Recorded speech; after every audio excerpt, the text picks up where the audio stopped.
그리고 지금 이제 거의 끝나가는데 이제 신탁 방식 있죠. 여러분들 지금 뭡니까? 신탁 방식이라고 얘기가 나올 거예요. 지금 우리가 지금 알고 있는 재건축은요, 뭡니까? 조합 방식이 돼가지고 조합원 중심으로 해서 조합을 만들어가지고 추진하는 것을 조합 방식이라는데, 이 신탁 방식은 뭐냐면 2016년도에 법이 도입됐어요. 도입된 계기가 뭐냐면 시공사의 갑질을 보기 싫고 돈 가지고 장난치는 거 보기 싫어가지고 정말 돈 많은 신탁사를 넣어버린 겁니다. 그러다 보니까 신탁사가 들어오니까 뭐랍니까? 사업 초기에 다들 힘들어하는 이유가 뭐냐면 돈이 없으니까 일을 추진 못한 거예요. 그래서 신탁사 들어오게 되면 초반에 돈을 엄청나게 뿌리는 겁니다. 그 신탁사 들어오면 빨리 돌아갈 거라고 생각했던 거예요. 그런데 최고의 문제가 뭐냐? 신탁사는요, 똑같이 동의한 요건이 75%예요. 근데 이 조합 방식과 다르게 신탁 방식은 뭘 합니까? 집의 등기부등본에 뭡니까? 내 소유자가 있던 명의가 어디로 바뀝니까? 신탁사로 바뀌는 거예요. 그러니까 어르신들은 어떻게 합니까? 야, 네가 나한테 어떻게 해준다 말도 없는데 네 집부터 이전해 가냐? 그럼 그쪽에서 뭐랍니까? 조합원님 걱정하지 마세요. 저희가 관리만 해드릴 뿐이지 실조합원님은 그 수익 맞습니다라고 해요. 근데 그분은 어르신들은 뭔가 불안한 거예요. 그래서 실제로 뭡니까? 사직 1-5지구 같은 경우는 동의서 받으면서 신탁 서류를 받다 보니까 3, 4일 뒤에 소유권 이전된 게 되는 거예요. 그 어른들이 난리가 나가지고 지금 시끄럽다가 지금은 조합원들 말 들어보니까 어쩔 수 없이 신탁 방식으로 간다는 겁니다. 근데 제가 말씀드릴게요. 2016년도에 이렇게 도입이 달렸지만요. 결과적으로 3년 지나고 나니까 어떠냐. 서울 있죠, 서울요. 서울에 보면은 개포 신반포부터 개포 우성부터 해가지고요. 대다수 신탁 방식으로 했던 곳이 다 취소시켜 버렸습니다. 왜 취소시켰겠습니까? 알고 보니까 돈 들어왔는데 그 돈이 공짜냐? 이율이 비싼 거예요. 그리고 이 친구가 사업이 완료가 되면 이들의 수익은 어디로 나옵니까? 전체 수익금의 2에서 4% 달라는 거예요. 그게 몇십억이 되는 겁니다. 그리고요, 돈만 뿌려진다 해서 빨리 될 줄 알았는데, 아하, 보니까 어떻습니까? 신탁 방식으로 아무도 일을 안 해보니까 구청 공무원도 모르고 신탁사에 있는 직원도 모르는 거예요. 그리고 또 뭐가 있습니까? 신탁 방식으로 하니까 제가 봤을 때는 이 2016년에는 잘 먹겠지만 지금은 경기 좋을 때 이런 게 안 먹히는 거예요. 어찌 보면 경기 안 좋을 때 뉴스테를 뽑아가지고 사업 추진했지 않습니까? 그 힘으로. 지금은 신탁 방식으로 하는 거는 거의 안 좋다고 보시면 될 거예요. 그래서 제일 안타까운 게 뭐냐면 신탁 방식으로 하게 되면 조합과 조합이 의미가 없어요. 사업의 주체가 뭐가 되냐면 신탁사가 되는 거예요. 그럼 조합원들은 이해관계인이 되는 겁니다. 그래서 뭡니까? 요즘은 신탁 방식을 안 하게 되고 서울시에서 이런 문제가 발생하니까 서울시에서 뭘 했냐면 신탁 방식 때문에 우리는 못하겠습니다 라고 하니까 서울시에서 하는 말이 앞으로 가이드라인을 만들어서 체계적으로 하겠습니다 라고 말한 거예요. 그 시행착오만 겪은 거예요. 그러면 신탁 방식이 딱 제일 적정할 때가 언제냐면 부동산 건설 쪽에 돈이 없을 때 신탁사가 들어와서 돈을 뿌려주면 살 수가 있어요. 그리고 제가 보니까요, 신축되는 세대수가 500세대 이하짜리 있죠. 이 정도가 돼야지 먹히지 1000세대 넘어서면 안 먹힙니다. 봐보세요. 여러분 알고 계시는 망미주공 있죠. 망미주공도 구역지정을 받을 때 뭐가 문제냐면 신탁 방식으로 하자는 싸움과 조합 방식으로 하는 싸움이 심해지고 거의 1년 동안 싸움이 일어났어요. 그럼 결론 누가 이깁니까? 조합 방식이 이겨버렸어요.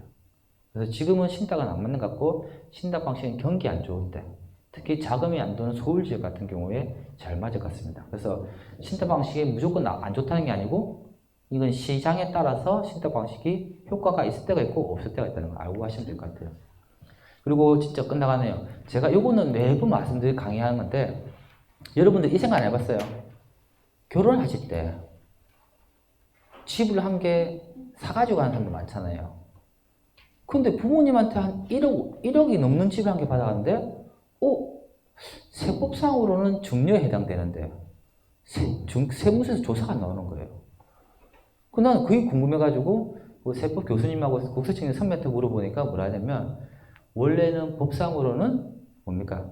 증여의 대상이나 우리나라는 문화가 어떻습니까? 통상적으로 부모들이 집에 대해서 방향을 잡아주고 전세도 주잖아요. 그래서 뭐가 있냐면 국세청에서는 세대주가 만 30세 이상이라고 보면 뭡니까? 주택은 한 1억 5천만 정도를 가지고 있고 그 나머지 기타 비용은 한 5천만 정도 해서 한 2억을 가지고 있을 거라고 생각하기 때문에 부동산의 가치가 한 1억 5천만 원 뭡니까? 정도 됐으면 그래 내가 뻔히 네가 부모의 돈 받아 집 산 건 알고 있지만 증여세를 안 하겠다고 된 거예요. 그런데 뭡니까? 집값은 자꾸 올라가고 있고 부모들이 증여해주는 금액이 커지는데 이제는 정부에서 뭡니까? 그 기준도 뭡니까? 최근에 5천만 낮췄어요. 그럼 1억짜리 집까지는 뭡니까? 인정해 주겠다는 거죠. 그럼 여러분들이 그런 게 있어요. 아까 부모가 자식에게 주잖아요. 그렇게 해서 봤을 때 공제받는 금액도 있지만은 결혼할 때 줄 때 집에 보면 내가 한 2억짜리 이상 집을 주지 않습니까? 그러면 내가 봤을 때는 그런 집은 혹시 내가 부모가 부동산 거래를 많이 했다거나 또는 내 남편이 공직 쪽에 있다거나 그런 분 있으면 증여세 신고하시기 나을 수도 있습니다. 괜히 조사 와가지고 맞을 수도 있거든요. 그렇다 보니까 내가 왜 증여세를 안 냈는가에 대해서는 알았지만 이제는 부모가 자식에게 줄 수 있는 그 금액을 제가 봤을 때 한 1억 5천 선이나 2억 선에 맞춰서 주시고요.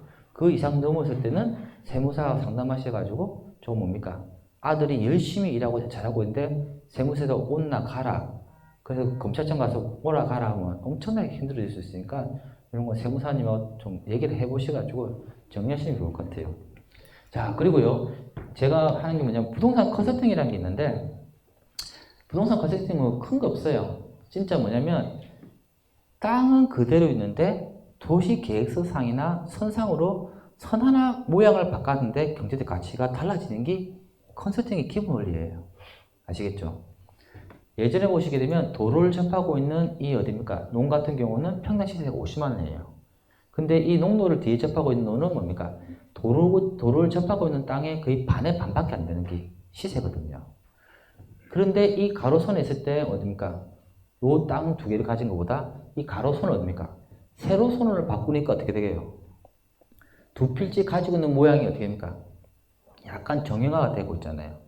그러고 있는데 여기 앞에 도로 접하고 있는 시세를 보니까 땅 모양은 길게 좋은데 땅은 시세 50만 원 하고 요거는 땅 모양도 반듯한데 45만 원 한다면 여러분도 어떤 거 사시겠습니까? 당연히 45만 원짜리 사겠죠. 근데 이 사람은 이 가로선을 세로선으로 딱 바꾸니까 어떻게 됩니까? 경제적 가치는 7억짜리가 어떻게 됩니까? 9억으로 바뀌는 거예요.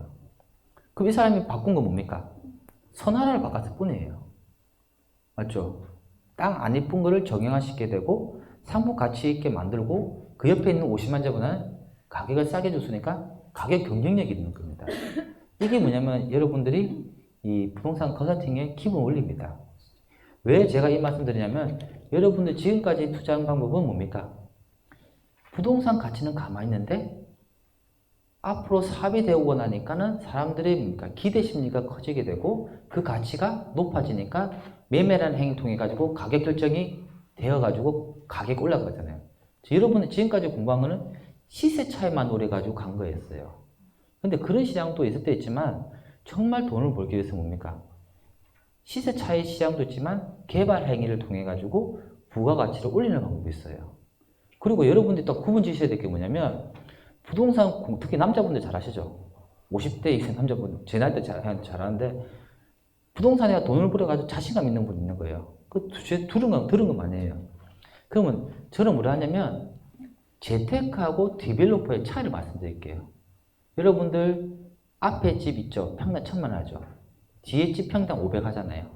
그 두 개를 사가지고 건물을 올리게 되면 앞에 집은 1,000만 원하고 뒤에 땅은 500 하지만 평균가는 얼마입니까? 750밖에 안 되잖아요. 그럼 옆에 있는 친구도 가격 경쟁력이 생기잖아요.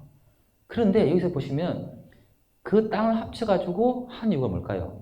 건물을 한 5층짜, 6층짜 올리기 위해서 만들었잖아요. 근데 내가 봤을 때는 재테크의 범위는 어디냐? 말 그대로 땅을 두 필지를 하나로 합쳐가지고 평당 시세를 낮추게 되고 그 건물을 철거해가고 뭡니까? 건물을 짓는 게 아니고 건물 짓기 위해서 설계까지 그려보는 게 재테크예요. 아시겠죠? 그 뒤로부터 그런 상품 가치를 만들어가지고 파는 사람이 있고요.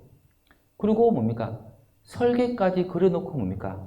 실제로 건물 올리게 되면 땅값 못지않게 건물에 들어가는 대출 비용이 엄청나게 클 거예요. 그리고 뭡니까? 그 이후부터 건물 짓게 되면 뭡니까? 분양에 대해서 신경 써야 되고 분양하거나 임대를 줬을 때 임대료가 나와야 될 거 아니에요. 상가는 수익환원법으로 인해 가지고 임대료의 가치가 부동산 그 건물의 가치거든요. 그러니까 1층에 더 좋기 위해서 은행이라든지 좀 좋은 걸 넣고 2, 3층에 더 좋은 거 넣으면 뭡니까?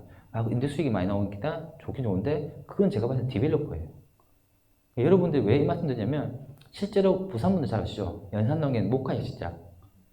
그게 옛날 어릴 때 뭡니까? 거기서 결혼하면 잘 한다고 해가지고 예식장비도 비쌌어요. 근데 그 어르신들이 몇십 년 동안 잘 해왔던 거를 어떻습니까? 누구의 말을 듣고 그 예식장을 없애버리고 건물을 지어버린 거예요. 그래서 건물 지을 때 당시만 해도 전문가 지식이 없다 보니까 항상 말 듣지 않습니까? 마냥 좋을 것처럼 보이고 웅장해 보이잖아요. 미래 세상 가치 봤을 때는 몇백억 되는 물건이에요. 그런데 현실은 뭡니까? 시장성을 고려하지 않고 MD를 짜지 못하니까는 다 미분양 난 겁니다. 근데 돈이 안 들어오니까 어떻게 됩니까? 경매에 넘어가야 되는 상황인 거예요. 그래서 이렇게 경매에 넘어가 버리면 시공사도 또 유치권이 생겨버리면 문제가 생기는 거예요. 그래서 헐값에 인수해가지고 그 나머지 가졌고 이 또한 뭡니까? 그렇게 어려움을 2, 3년 겪다가 경기가 좋아지고 나니까 또 가치가 올라가지 않습니까? 근데 그 어르신들이 만약에 옛날 목가 예정만 가지고 있고 그냥 개발 행위를 안 했다면 평생 편하게 먹고 살았을 거예요. 근데 잘 모르는 파트에서 욕심만 낸다 보니까 내가 지금까지 고생했던 재산 다 날 수 있는 겁니다. 저 또한 뭡니까? 이렇게 강의를 본격적으로 열심히 하게 되는 이유가 뭡니까? 정비업을 정말 잘했는데 너무 욕심을 내다가서 내 밥그릇은 이만큼인데 이 금액을 그 밥그릇을 넘어서 가지고 욕심만 나서 여러 개 하다 보니까 이것도 못하고 저것도 못하고 된 거예요. 아시겠죠? 그것처럼 여러분들이 지금 재테크를 공부하러 왔으니까 재테크의 범위가 어딘지까지 아시고 맨날 이렇게 활동 좀 범위를 잡으셔야 돼요. 몇 번 해보고 자신감 생기면 계속 무리할 수도 있거든요. 그거는 좀 더 여러분 공부하시고 좋은 사람 만나시면 성공할 수 있지만 보통 그런 게 힘들어요. 그리고 제가 늘 마지막 강의 때 뭐냐면 3030이라는 전략이 있습니다. 그건 뭐냐면 원래는요 최고의 투자와 안전한 부동산 관리를 하기 위해서는 전체 뭡니까 자산의 30% 이내만 대출을 안 하면 제일 어떠한 경기가 와도 다 견딘다거든요. 제가 이렇게 말하지만 제 현실은 뭐냐 대출 60% 가지고 61% 받아내려고 엄청 노력하거든요. 근데 그게 있지만은 여러분들한테 말씀드리고 싶은 게 뭐냐면 이번 장에도 돈을 많이 벌잖아요. 그럼 앞으로 장은 무슨 말입니까? 더 좋아할 수도 있지만 안 좋아질 가능성이 있어요. 그럴 때 요거 팔아가지고 다른 거 사야지. 살 때 보면 살 게 없어가지고 막 고민하는 분이 있거든요. 그럴 때 어떻게 하냐? 부동산 있잖아요. 부채율을 낮춰놓으세요. 60%를 30% 낮춰놓고 기다릴 때 기다렸다가 사는 것도 투자 전략 중에 한 가지입니다. 그래서 그런 것도 한번 보시는 게 또 여러분 좋으니까 항상 여러분들 목표도 저 또한 목표가 그래요. 마지막에 내 부동산 자산의 대출은 30%까지만 가지고 싶은 게 제 부동산의 목표일 수도 있습니다. 이런 부분에 대해서 여러분도 같이 공감하셔가지고 좀 말 그대로 올바르고 바른 재테크를 하시기 바랍니다. 감사합니다.